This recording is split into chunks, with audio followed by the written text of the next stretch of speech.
Alléluia. Dis Amen. Alléluia. Alléluia. Ce matin, nous parlerons de comment se laisser rebâtir par Dieu. Parce que nos vies sont en ruine. Des parties de nos vies sont ruinées. Il y a des personnes qui s'offrent même le plaisir d'aller au restaurant parce qu'ils comptent leurs finances. Le plaisir même d'aller même se faire plaisir dans un pays tout près, même la Belgique. Parce que c'est chaud. Le plaisir même d'aller même Central Park et ses enfants, ils comptent. C'est chaud. Le plaisir même d'aller prendre un café même dans le 16e. C'est chaud. Le plaisir de pouvoir s'offrir avec ses enfants, toute la famille, un McDo. Toute la famille dit non, non, aujourd'hui c'est toi, demain ça sera l'autre. C'est chaud. Je peux parler? C'est chaud. Mais c'est pas normal. Et c'est pas légal. Parce que Dieu a mis en nous l'abondance de la vie. Il dit le diable vient pourquoi? Voler, détruire et égorger. Quand on t'égorge, tu meurs. Le diable vient pour voler, détruire et tuer. Mais lui, Jésus de Nazareth, quand il vient, c'est peut-être d'abord la vie. La vie, en fait, c'est quoi? C'est le goût de vivre. C'est ça la vie. Le goût et l'espérance d'aller au-devant. La vie, c'est pas le respirer. La vie, c'est d'espérer continuer à vivre, à créer, à avoir des projets. Le goût de vivre, c'est ça la vie. J'ai un goût de vie. Je veux vivre. C'est pas je veux respirer. Mais tu vis pour quoi? Tu vis pour des projets. Si tu vis pour rien, tu n'as pas la vie en toi. Si tu vis pour le futur, alors tu as la vie en toi. Et une vision lorsque tu vis. Vois loin lorsque tu vis. Vois tes réalisations lorsque tu vis. Mais lorsque tu vis et que tu ne penses même pas à demain, tu ne vis pas. Tu es mort. Quoi que tu respires, il vient me donner la vie. Et la vie en abondance. Ça, c'est Jésus. Alors, lorsque tu sens que tu es limité dans quelque chose, il y a une ruine qui frappe ta vie. Il faut la détecter. Quelle est cette ruine? Ton mariage? Quelle est cette ruine? Ton enfantement? Quelle est cette ruine qui te coince? Ton mariage, ton enfantement, c'est quoi la ruine? Tes finances, c'est quoi? Ton matériel, c'est quoi? Ta société?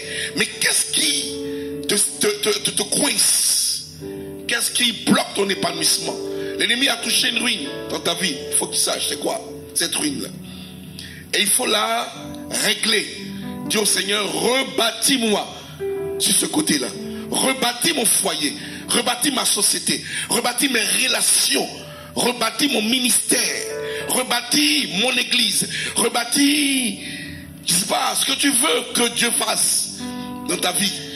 Il faut que tu dises au Seigneur pour qu'il puisse rebâtir ça. Alléluia. Et c'est pour cela que ce matin, on va lire un livre. Une belle histoire après, mais un livre, le livre de Jérémie. Mais après, je vous emmènerai quelque part. Vous allez voir comment Dieu est bon. Dieu est bon parce que si tu ne réalises pas que Dieu est bon, si tu ne le reçois pas, tu ne le croiras pas. Beaucoup disent qu'ils croient, beaucoup croient au Seigneur. Qui croit au Seigneur? Tu as vu? Beaucoup, mais beaucoup ne l'ont pas reçu. Il faut le recevoir d'abord et le croire. Il dit à tous ceux qui l'ont reçu, pas à ceux qui l'ont cru d'abord. Jean chapitre 1 verset 12. À tous ceux qui l'ont reçu et ceux qui l'ont cru. À tous ceux qui l'ont reçu et qui ont cru. C'est ceux-là, il leur donne un pouvoir de devenir enfant de Dieu. Voyez? Mais beaucoup croient, parce qu'ils croient, ça suffit. Non. Demandez ce que c'est Jacques qui dit, ou c'est Jean qui dit. Jacques dit, crois-tu que Dieu existe? Il dit oui. Il dit le diable aussi croit, mais il tremble. Mais Dieu n'a pas reçu. Le diable n'a pas reçu. Mais nous l'avons reçu. Et nous croyons aussi en plus. Notre foi est dynamisée. Notre foi est en hauteur. Notre foi est solide. Parce qu'on a double impact. On l'a reçu et on l'a cru. Du coup, on n'est plus né du sang, ni de la chair, ni du désir d'un homme. On est né de Dieu. On est né par déclaration spirituelle, par proclamation, par décret. On est né. Pas par un désir humain. pas par un désir charnel, pas par un sang humain, pas par une volonté humaine, mais Dieu a voulu et nous sommes là. Alléluia. C'est pour ça qu'on doit se laisser rebâtir. Se laisser rebâtir, c'est aller au-delà de nos raisonnements. Brise ces raisonnements et laisse-toi rebâtir ce matin. Rends la parole. Jérémie chapitre 18 verset 1er. Jérémie 18 verset 1er. Jérémie est l'image de Jésus, le constructeur, le potier, le maître de la maison, celui qui rebâtit toutes choses. Celui qui a son tour, il a un tour et il pose l'argile que nous sommes dessus et il fait tourner ce tour-là. Et je m'acclame le Seigneur très fort. Alléluia. Alléluia. Voici ce chapitre-là va nous amener à comprendre quelque chose. On prend ça comme verset de base.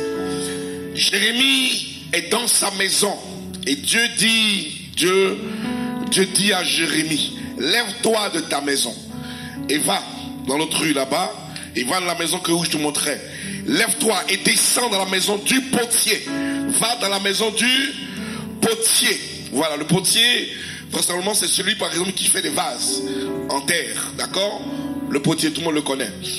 Va dans la maison du potier. Là, je te ferai entendre mes paroles. Je descends dans la maison du potier. Dis avec moi, je descends dans la maison du potier. Et voici, il travaillait sur le tour. Le vase qu'il faisait ne réussit pas. Comme il arrive à l'argile dans la main du potier, il en refit un autre vase, tel qu'il trouva bon de le faire. Et la parole de l'Éternel me fut adressée en ces mots. Ne puis-je pas agir envers vous comme ce potier, maison d'Israël, dit l'Éternel, comme l'argile est dans la main du potier, ainsi vous êtes dans ma main, maison d'Israël. Dis Amen. Alléluia. Voici la parole de Dieu. Bien-aimés, nous rebâtissons. Dieu veut nous rebâtir. Dieu ne regarde pas à nos erreurs, il ne regarde pas à nos péchés. Vous savez, le péché attire la grâce. Dis Amen. Ça te choque? Allons-y. Le péché attire la grâce. Et la grâce, c'est qui? C'est Jésus. Le péché en lui-même, lorsqu'il est là, la grâce est en ébullition et veut aller vers le péché. Veut aller dire, quoi péché? Viens ici. La Bible dit, le Dieu où il est, il n'aime pas le péché, mais il aime le pécheur. Or, le péché est en le pécheur. Donc là où il y a le péché, Dieu arrive à te chercher parce qu'il veut t'extirper, il veut te sortir, il veut te séparer de ce qui te maintient en esclave. Le péché est toujours caché, c'est une substance, mais qui est transportée par quelqu'un qui t'appelle toi. Tu es un transporteur ambulant du péché. C'est pour ça que Dieu est attiré vers le péché. Parce qu'il n'est pas, le péché n'est pas dominant, il n'est pas vu comme ça. Non, il est en toi, il est caché en toi, il est dans ton sang. Le sang de séduction, le sang d'impureté, il est dedans et il est caché en ton corps. Et cela attire la grâce. Alors Dieu dit ceci. Lorsque il nous regarde comme ça, pour nous laisser rebâtir, pour nous bâtir, il faut qu'on se laisse rebâtir. Parce que tu ne sais pas ce qui t'habite. Tu penses être normal, or tu n'es pas normal. Tu penses être pur, or tu n'es pas pur. Tu penses être justifié, or tu n'es pas justifié. Tu penses être propre, or tu n'es pas propre.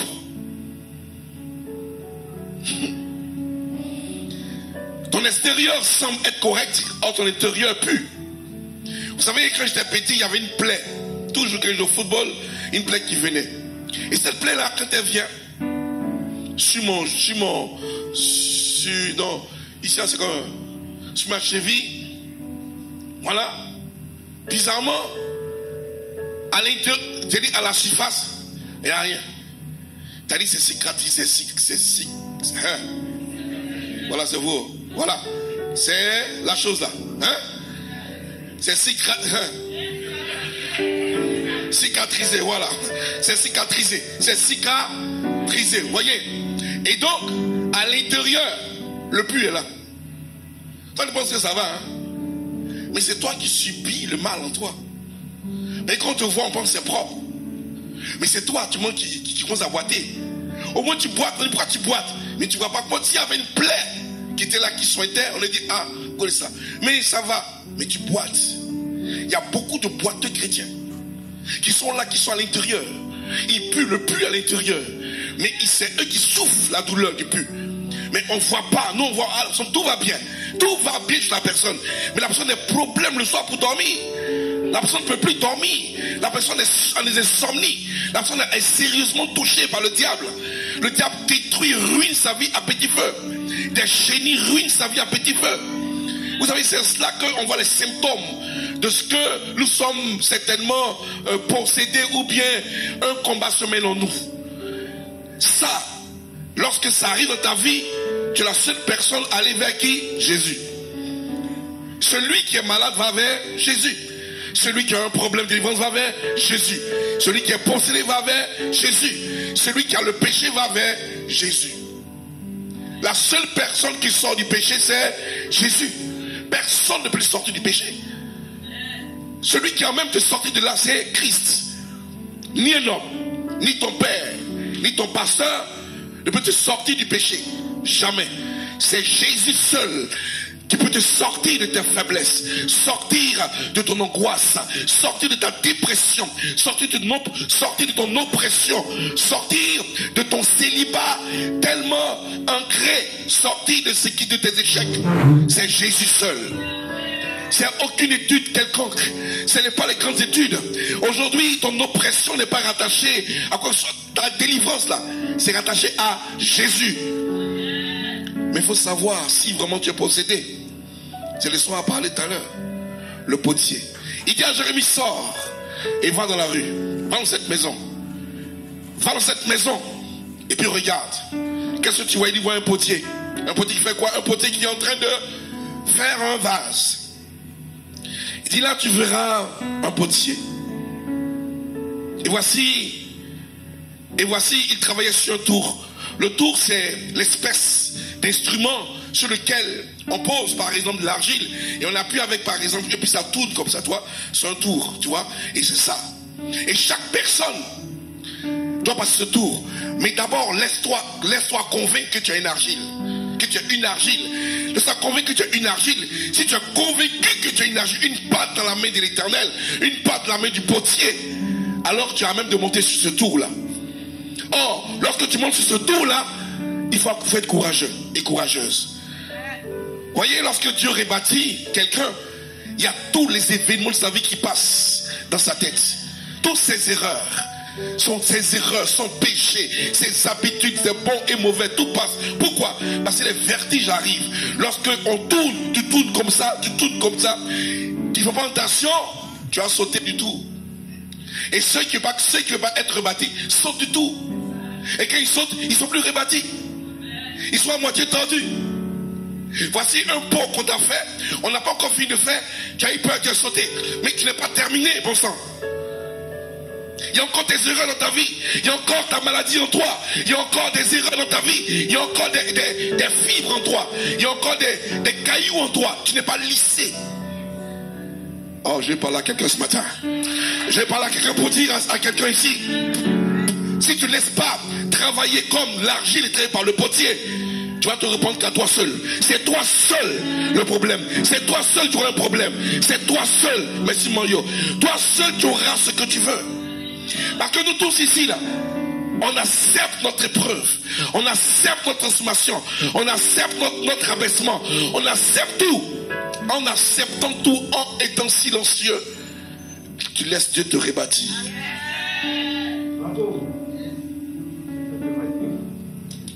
Être un vase, c'est une chose. Mais être un vase d'honneur, une autre chose. Et être un vase utile aussi, une autre chose. Tu peux être un vase d'honneur sans être utilisé. Tu es un vase d'honneur, mais utilisé juste pour les fêtes. Il y a des gens qui ont acheté leur ici dans leur maison, ils n'ont jamais utilisé les fêtes. 2 ans après, ils cherchent fête. Dites amen. Je parle à quelqu'un. Ma fille, t'es là? Ça va aller. Tu as ta valise comme ça d'ustensiles. Les verres, les cuillères en or. Tu en or. En or. Mais c'est garé à l'autre. Toujours tu vas pousser dessus. Mais ce que tu utilises beaucoup là, c'est quoi? L'intox, un mot là. L'inox. Façon tu utilises ça. Sauce, tu manges, tu coupes, tu manges, tu laves. Tu laves, tu utilises, tu laves. Mais lui que tu as pêché là, tu n'utilises même pas. Alléluia. T'as dit, va dire, c'est une chose d'être un vase d'odeur, une autre chose d'être un vase utile pour Dieu. Que veux-tu être? Utile pour Dieu. Servant son maître en toute occasion, favorable ou non. Son couteau marche, sa fourchette marche. Tu sens ses couverts toujours au quotidien. Il est toujours en ébullition. Parce qu'il s'est laissé transformer. David pourrait dire, Seigneur, ne me rends ni riche pour que le jour où je n'ai rien, je puisse être peut-être te maudire ou bien mendier. Ni pauvre aussi, pour que je ne puisse pas aller voler. Mais donne-moi juste le nécessaire. Sois un vase nécessaire. Sois un vase nécessaire. Sois un vase nécessaire. Vouloir avoir beaucoup, ou l'extrême, tu fais peur à d'autres personnes. Vouloir avoir rien à voir, tu n'as pas d'amis. Quand tu es au milieu, tu sais comment tu t'en sors. Dans toutes les fêtes. On a peur d'être invité parce que tu as touché l'extrême. On a peur d'être invité parce que tu n'as rien aussi. Mais quand tu es au milieu, on t'invite toujours. Fais comme David. Il est roi, mais il danse dehors. Il est roi. Il n'a pas peur de louer son Dieu. Il est roi, mais il bavarde avec ses sujets. Il est roi, mais l'homme le plus humble. Se laisser transformer et rebâtir par Dieu regarde une telle humilité. Un caractère très important. Numéro 1, l'humilité. Numéro 2, l'obéissance. Tu as besoin de personnes très humbles et obéissantes pour se transformer. Lorsque tu penses à ta propre personne, tu dis moi, jamais. Mais tu ne peux jamais être transformé, être rebâti si tu vois ta propre personne au devant. Tu es imbu de ta personne. Tu es un âme lépreux que Dieu au travers d'Élisée veut rebâtir. Dieu au travers d'Élisée veut rebâtir l'officier Naaman. Avec toutes ses richesses, il est lépreux, galeux. On dit lave-toi, serre-toi dans l'eau là. Il dit moi Naaman, mais tu n'as rien. Tu es ruiné sans savoir. Tu ne dors pas la nuit malgré tes richesses. Tu es ruiné sans que tu saches. Tu ne sais même plus où tu vas. C'est ta servante qui est ta conseillère. Tes conseillers t'ont fui. Tes collègues t'ont fui. Ton épouse t'a fui. Mais ta servante est ta conseillère. Tu obéis à la voix d'une servante. Va plonger dans l'eau du marigot 7 fois. Et tout ton habit. Il dit non, jamais. Non, jamais. Non, jamais. Non, jamais. Il fallait que son orgueil tombe. Son orgueil fait quoi? Fasse quoi? Tombe. Pour qu'il puisse plonger 7 fois. Pour être rebâti. Naître de nouveau. Se laisser rebâtir par Dieu est un engagement qu'on prend sans réfléchir, sans raisonnement. Parce que l'auto-justification, c'est une œuvre de la loi. Quelqu'un qui se suit lui-même, il vit sous la loi. La loi, c'est l'auto-justification. C'est-à-dire se régler lui-même, c'est-à-dire se travailler lui-même, se construire lui-même. J'entends ce rage. Moi, je me suis construit moi-même. Hein. Mon personne m'a aidé. Hein. Voilà quelqu'un qui va mourir bientôt. Tu te construis toi-même. Que Dieu te bénisse.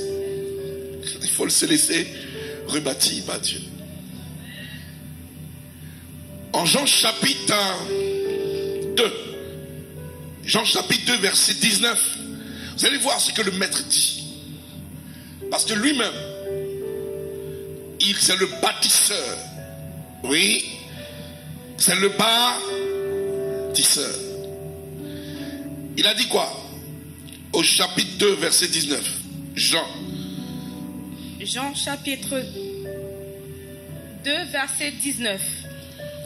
Jésus leur répondit: détruisez ce temple et en 3 jours je le relèverai. Aïe. Voici un gars qui est sûr. Il dit détruisez ce temple et en 3 jours. Mais à qui il parlait? Aux pharisiens? Jésus. Comment? Les Juifs. Les Juifs, vas-y, continue. Les Juifs dirent: il a fallu... Non, remonte.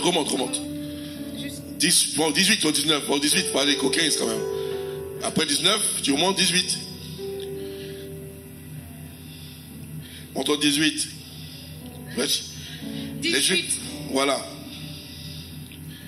Les Juifs prenant la parole. Les Juifs prenant la parole, lui dirent: quel miracle nous montres-tu pour agir de la sorte? Jésus leur répondit: détruisez ce temple et en 3 jours, je le relèverai. Pourquoi je dis ça? Jésus considère les disciples comme une race de vipères, comme son cousin les a traités. Race de vipères. Qu'est-ce qu'ils ont fait à Jean-Baptiste? Alors que devons-nous faire? Réponds doucement. Quand tu as 2 tuniques, donne à quelqu'un. On race des vipères. Par exemple, tu as posé une question, tu l'insultes. Mais il a insulté, race de vipères. Pourquoi? Il avait raison. Parce que la génération qui est là, c'est une postérité du diable. Une postérité de Satan. Il dit, vous n'êtes pas de Dieu. Vous êtes pour Satan, votre maître, votre père. Parce que si vous avez fait ceci, Satan votre père, il fallait reconnaître que je suis de Dieu. Alors ces mêmes Juifs là disent à Jésus: quel miracle tu nous proposes? Quel miracle tu nous fais pour que tu agisses comme ça? Quel miracle? Il dit détruisez ce temple. Il parle de son corps. Détruisez ce temple, en 3 jours je le rebâtirai. C'est le même pour chacun de nous ici. Le diable a détruit les vies de pas mal, a détruit le temple de l'humanité, a détruit le temple de chaque homme. Nous sommes détruits sans savoir. C'est pour ça que Christ est venu rebâtir nos vies au travers de la nouvelle naissance. Un gars comme Nicodème pensait était construit. Or Nicodème était en pleine ruine. Même pas des décombres, même pas sur des décombres. Il y a une différence entre les décombres et puis les ruines. Les décombres peuvent sauver les fenêtres, les cadres de fenêtres, les cadres de portes. Tu peux sauver des cadres de fenêtres, sauver des cadres de portes, sauver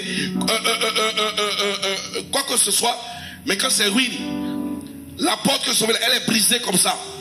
Il n'y a plus rien à sauver. Nicodème était l'expression de quelqu'un qui était ruiné. Sa vie était quasiment ruinée. Alors lorsqu'il vient voir Jésus, c'est pas le matin il arrive, c'est le soir qu'il arrive, la nuit qu'il arrive, dans les ténèbres. Il sent que c'est la nuit qu'il doit venir voir Jésus, mais seul, même pas accompagné. Et puis il dit Rabbi, il dit maître, c'est-à-dire le bâtisseur, celui qui rétablit. Il dit Rabbi, on l'a jamais appelé Rabbi. Docteur en Israël lui dit Rabbi, il reconnaît l'autorité, il reconnaît qu'il est le plus grand, le plus puissant. Il dit Rabbi, je sais que tu es de Dieu, parce que si tu n'es pas de Dieu, ce que tu fais, personne ne peut le faire. Il dit mais comment fais-tu? Il dit Nicodème, sois rebâti. C'est-à-dire né de nouveau. Sois quoi? Rebâti. Dis à ton frère, sois rebâti. Lorsque Nicodème, lorsqu'il reçoit et puis dit, sois rebâti, il dit, je suis construit. Tu es construit comme ça, mais tu es ruiné. Tu n'as pas de maison, tu n'as pas de chambre, tu n'as rien. Parce qu'il voyait sa corpulence, il voyait sa doge, il arrive comme ça, il est docteur de la loi. Jésus dit, naît de nouveau. Il dit, comment je peux être né de nouveau? Comment je peux être rebâti? Il dit, laisse-toi rebâtir. Hein? Hey, laisse-toi rebâtir. Il dit, comment ça? Comment ça? Comme un vieux comme moi, comme ça, je peux. Il dit, tu es docteur de la loi. C'est pas que tu es ruiné.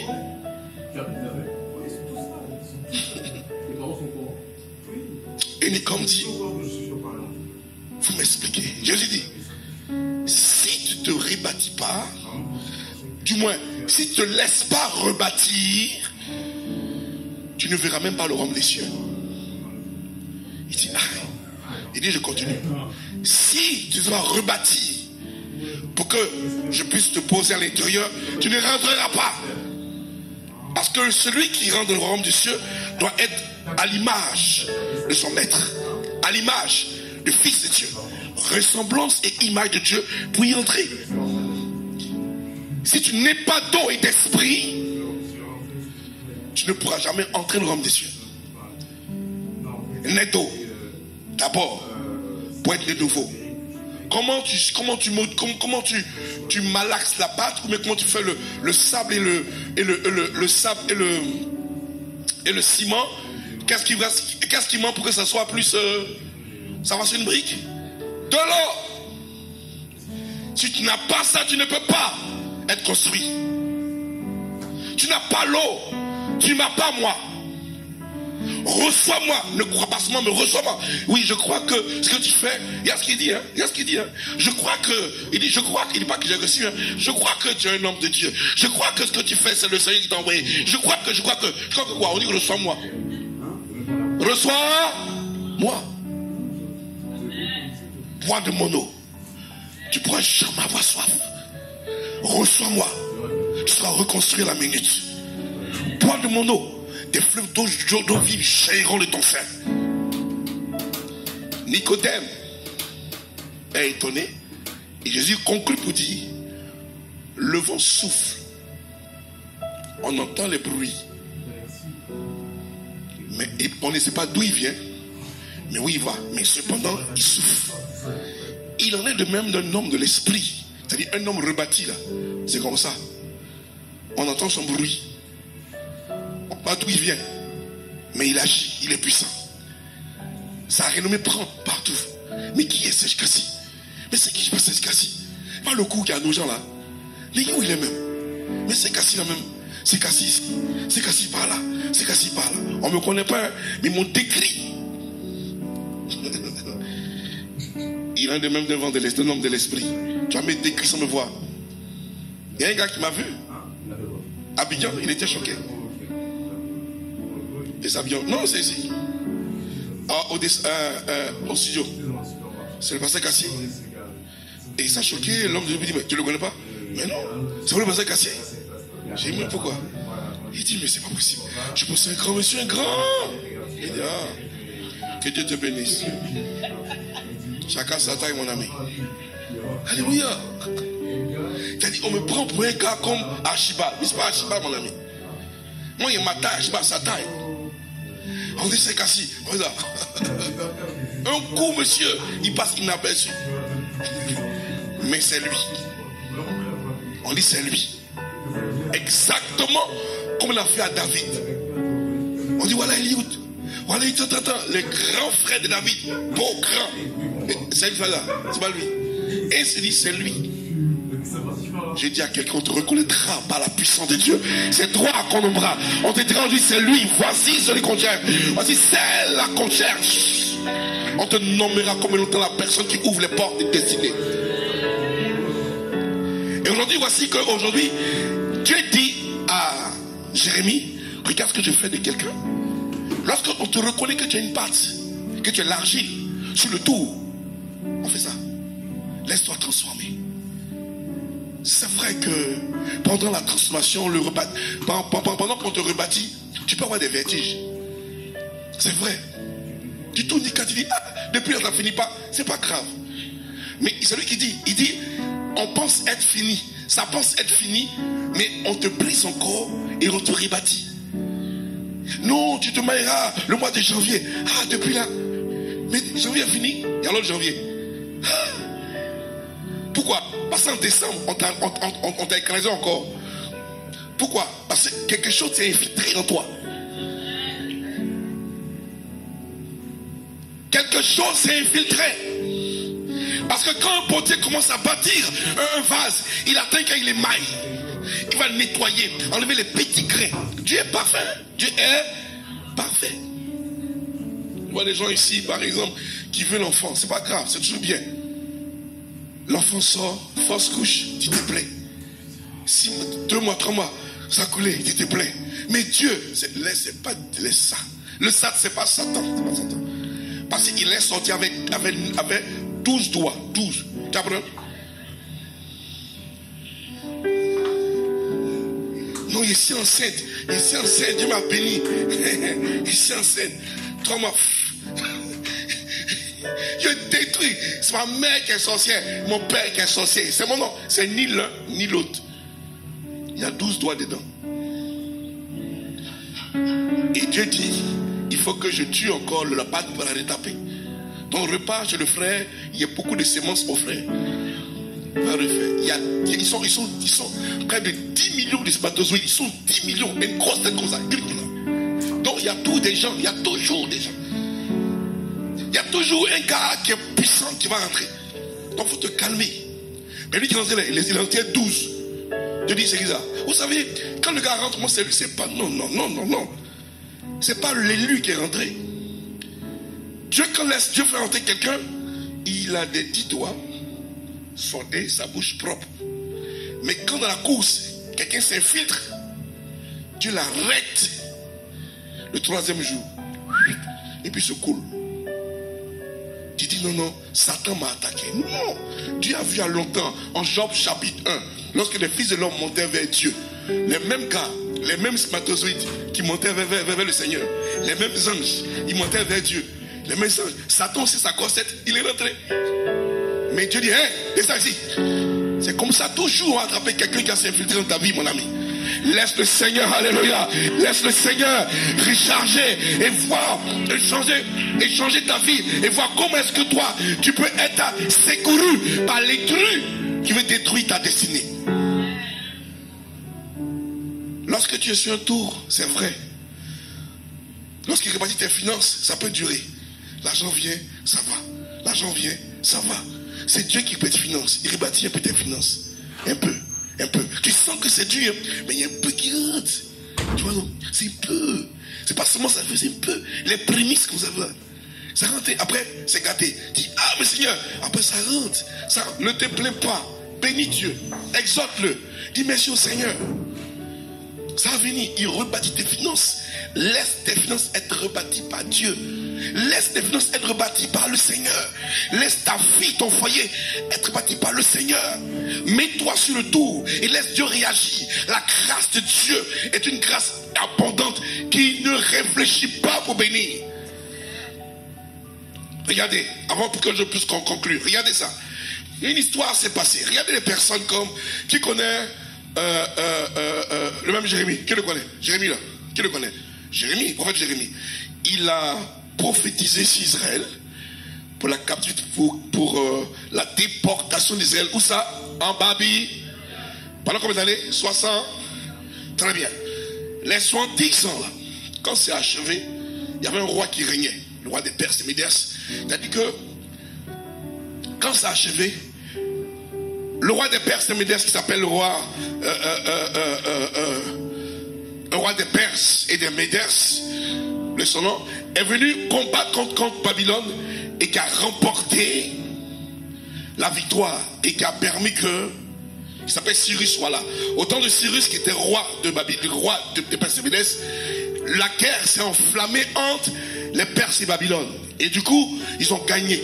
Et quand ils ont gagné, ils ont libéré Israël. Cyrus a donné l'ordre de retourner en Israël pour aller rebâtir votre temple qui avait été détruit par Babylone. Vous voyez ça? Et lorsque l'ordre était donné, les personnes qui étaient à la tête pour repartir, on s'appelait quoi? Donne-moi 2 secondes, pardonnez. Juste, et puis c'est fini. 2 secondes, c'est fini. Je boucle sur ça. Prenez ça au sérieux, hein. Regardez bien.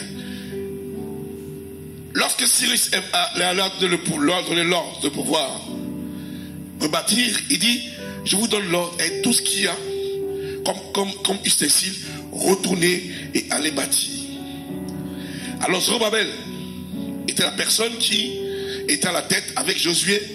Pas Josué, l'autre Josué de Moïse. Mais Josué aussi un sacrificateur, aussi un peu comme. Et ils sont repartis bâtis. Lorsqu'ils sont arrivés à Jérusalem, ils étaient tous contents.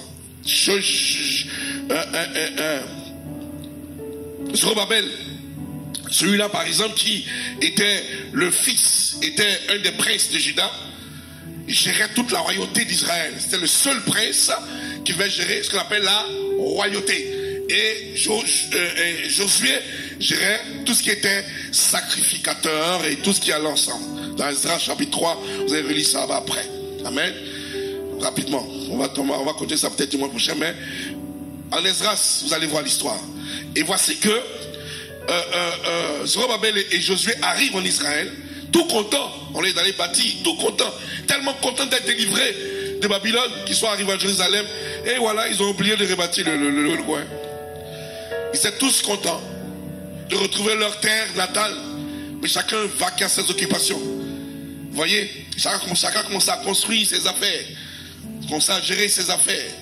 Ils ne comprenaient pas pourquoi ça allait comme ça. Et voici que l'année qui a suivi, 2 ans après, ils sont rappelés pour dire, écoutez, ce pour lequel on nous a libérés là, c'est pour bâtir le temple. Enfin comment? Commençons à bâtir le temple maintenant, et c'est comme ça qu'ils se sont remis au travail. Amen. Esdras, tu es où là? Tu as vécu toi?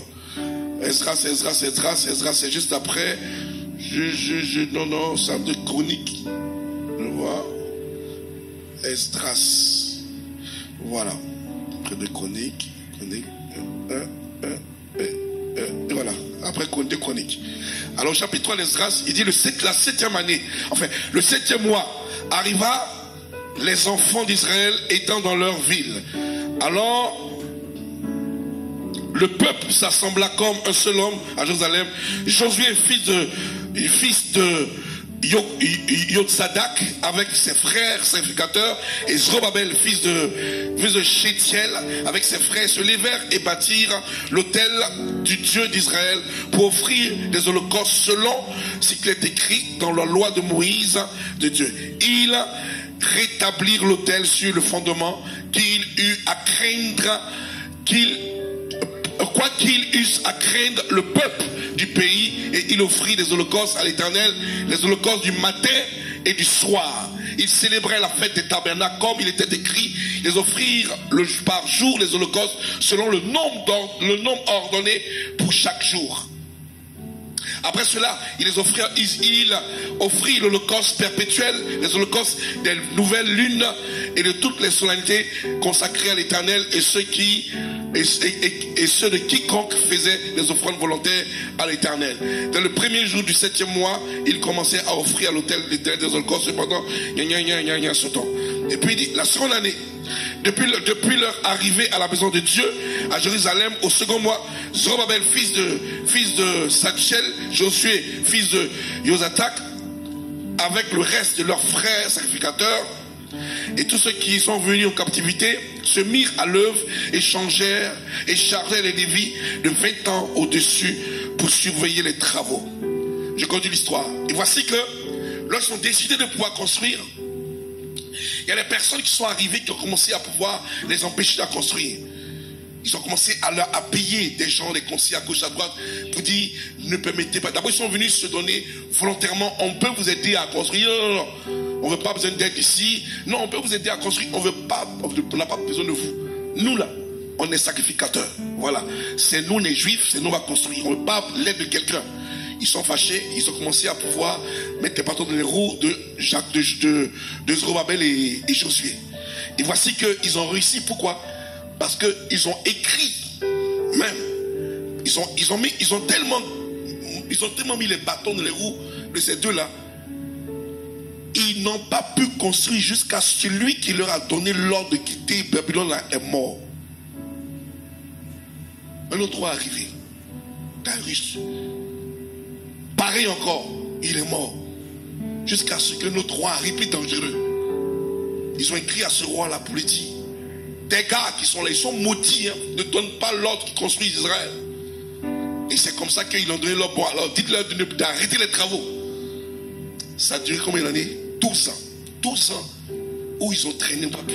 Il a fallu que des personnes comme Zacharie, des personnes comme âgées qui venaient de naître, des jeunes enfants, 18 ans, qui montaient. Donc Zacharie même était plus âgé que âgé. Zacharie prophétise, mais il attaque Zorobabel. Et puis il dit à Zorobabel, c'est ni par la force, ni par l'intelligence, mais c'est la puissance de l'Éternel, dit l'Éternel. Alors Zorobabel, il faut te lever, et puis il faut prendre les choses du Seigneur au sérieux. Et dis que tu as une royauté, et tu sors de la royauté d'Israël. Lève-toi et rebâtis la maison du Seigneur. Ça, c'est la prophétie que Zacharie a dit à Zorobabel.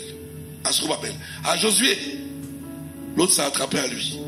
Donc je pense que, non, ça peut donc, la prophétie que Zacharie a annoncée à Josué plutôt, c'était celle de dire, écoute, tu es là, tu es sale, tu es comme un tisson, le péché habite, le péché t'a revêtu.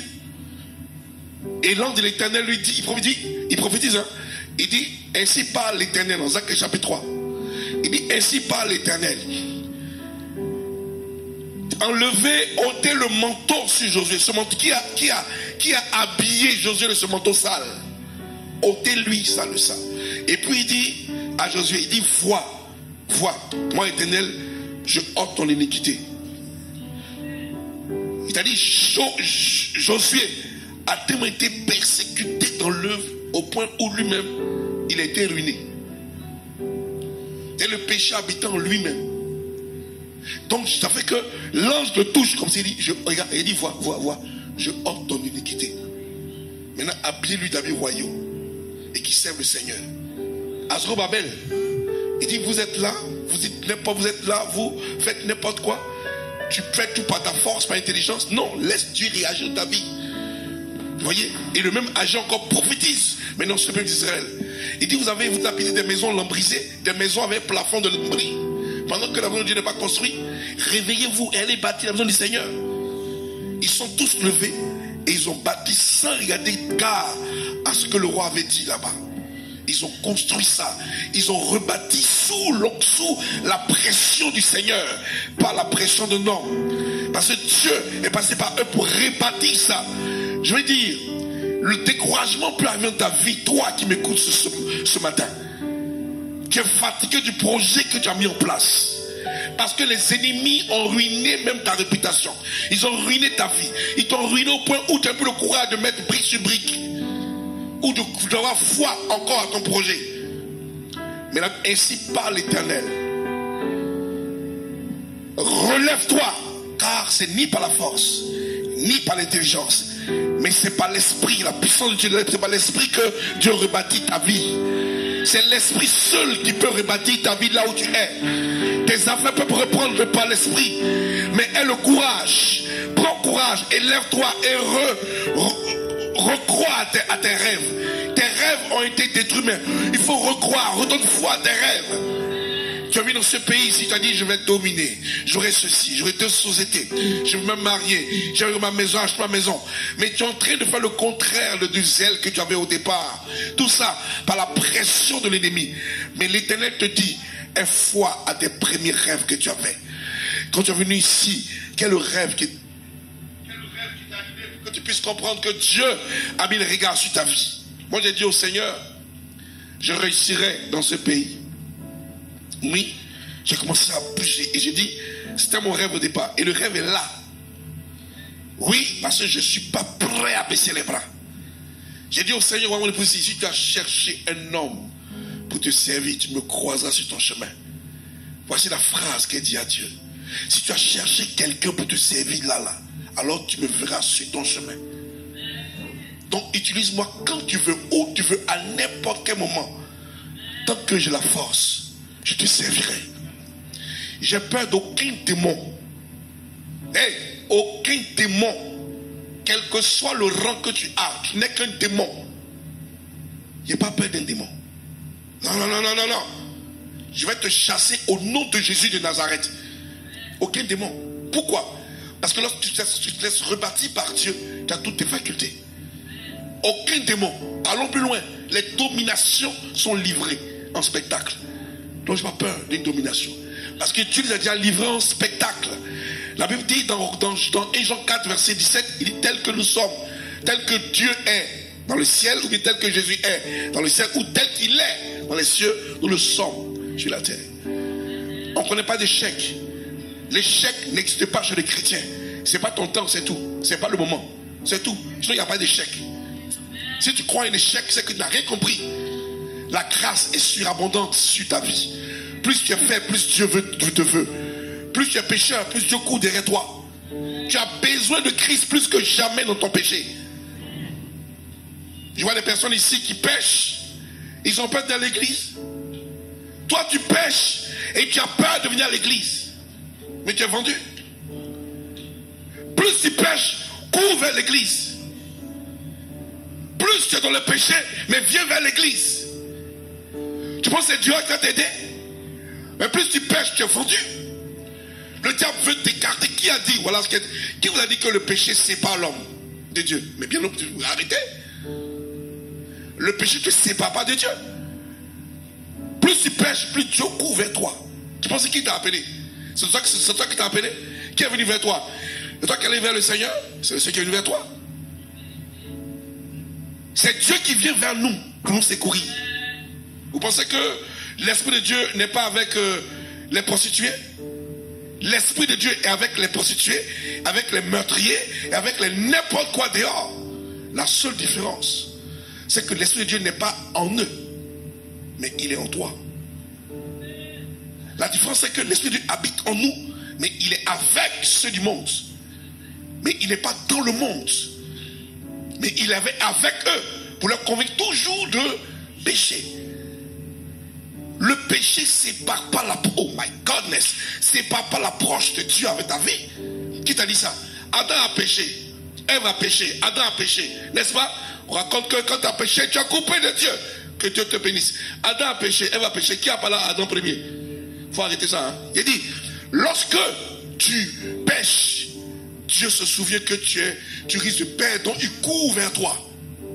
Dieu court vers toi pour revenir. C'est pour ça que tu as une conscience. Dieu te repentit. La repentance est un hameçon qui te ramène vers Dieu. La repentance, c'est une ligne qui te ramène vers le Seigneur. Si Dieu ne te rapproche pas, c'est qu'il ne t'aime pas. C'est que sa croix n'a pas de sens. Oh, il est mort pour nous. Nous sommes sa justice par Jésus-Christ de Nazareth. Il nous a justifiés. Ne te condamne pas, ne te détruis pas, ne te culpabilise pas. J'espère entrer dans le croyant le péché, mais j'en crois à ta justice. Le niveau dans lequel tu es ne le perds pas. Vous savez, ce qui fait mal au diable, c'est que tu as le pouvoir de te repentir, mais lui non. Le sang de Jésus a coulé une seule fois, et plus jamais. On ne se sépare pas. Lorsque tu te sépares de Dieu, c'est que tu fais ta propre justice. Celui qui veut faire sa propre justice est séparé de Dieu. Galates chapitre 5, verset 4. Que celui, il dit, sont ceux qui sont séparés de Dieu. Il dit, vous êtes séparés de Dieu à cause de la loi. C'est tout. Lorsque tu te justifies toi-même, tu te sépares de Dieu. Non, moi je sais que je peux. Moi je sais que tu peux quoi là? Non, moi c'est que je gère. Tu gères quoi? Tu gères rien. Tu peux rien gérer. Tu as besoin de Jésus. On a besoin de Jésus. On ne fait rien par nos forces. C'est le Seigneur. On vit grâce sur grâce. Des personnes vivent sur la grâce, mais attirent la loi sur leur vie. Moi je ne comprends pas. Tu te condamnes qui? Tu juges des gens matin, midi, soir. Tu te juges toi-même, tu te condamnes toi-même. Non, moi je sais que je ne peux pas. Il y a ce langage. Moi je sais que je suis pécheur. Et écoutez, écoutez, il y a un truc ici. Il n'y a pas de pécheur. Ah là, ça vous a tué. Vous êtes limé. Le pécheur à l'église, un croyant pécheur, n'existe pas. Pourquoi? Dis-moi pourquoi. Parce que Christ a payé le prix pour nous.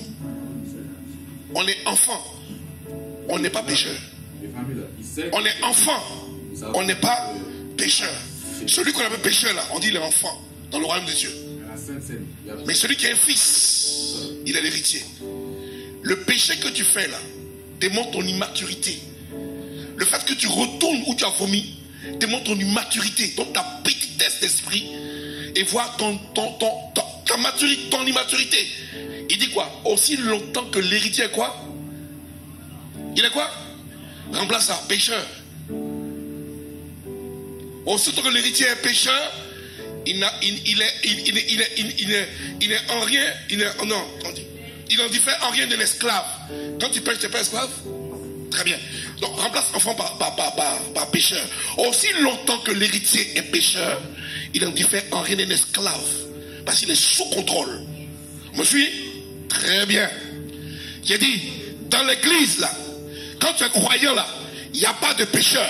Quand tu es né de nouveau, il n'y a pas pécheur dedans. Tu es un enfant. Tu es un bébé spirituel. Tu es un épios. Tu as besoin d'être contrôlé. Mais tu as fait des dégâts.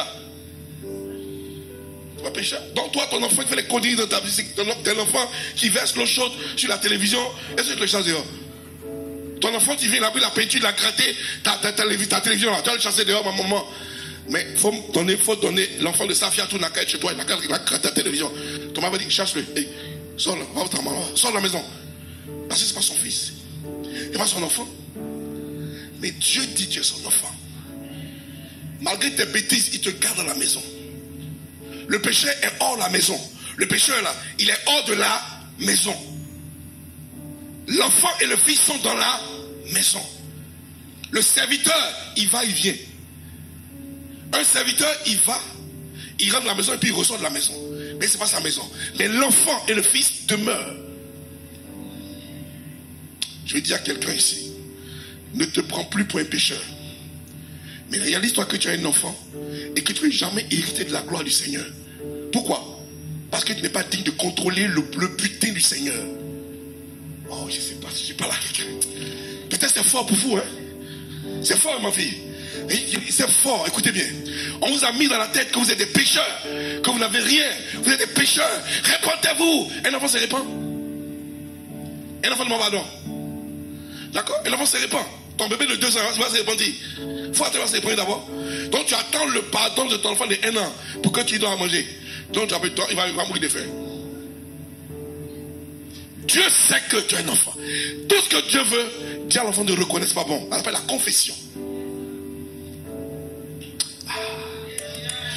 C'est dangereux, c'est fort. On va un petit mois prochain. Ça, ils mélangent les têtes. Ils sont mélangés.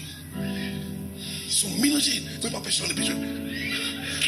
Ils sont mélangés. Hein? Ils sont scotchés. Bon, une question. Regardez.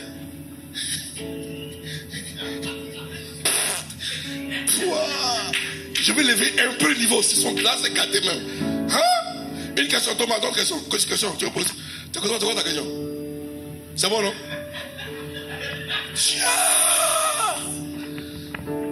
Qui est pécheur?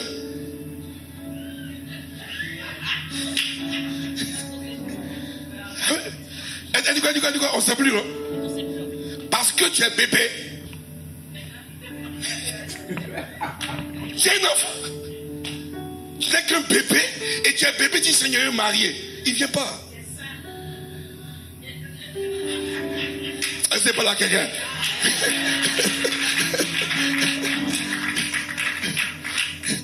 Pour question. Donne le micro. Donne une question, donne le micro à parler.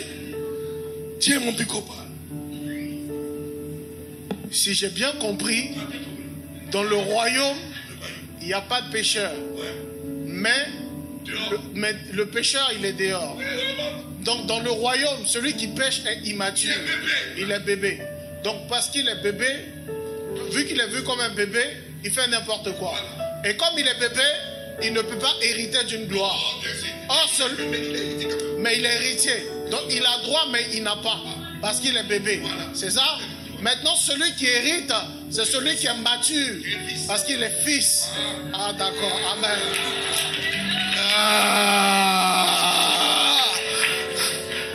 Mais vous avez quel problème de vous coller une étiquette? Je suis pécheur. Plus tu es pécheur, tu as péché.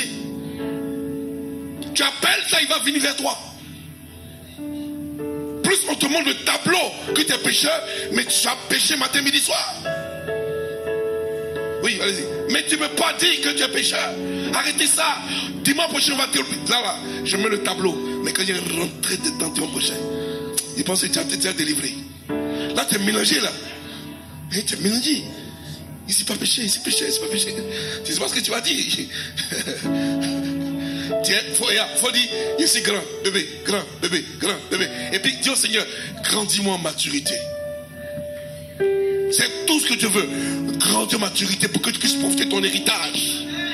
Quand tu veux marier, il est là. Maison, il est là. Voiture, il est là. Parce que tu es mature. Mais tu es bébé, tu es voiture, tu es maison. Tu es allé où? Tu es un enfant. Tu as qu'à avoir 60 ans. Tu es un enfant.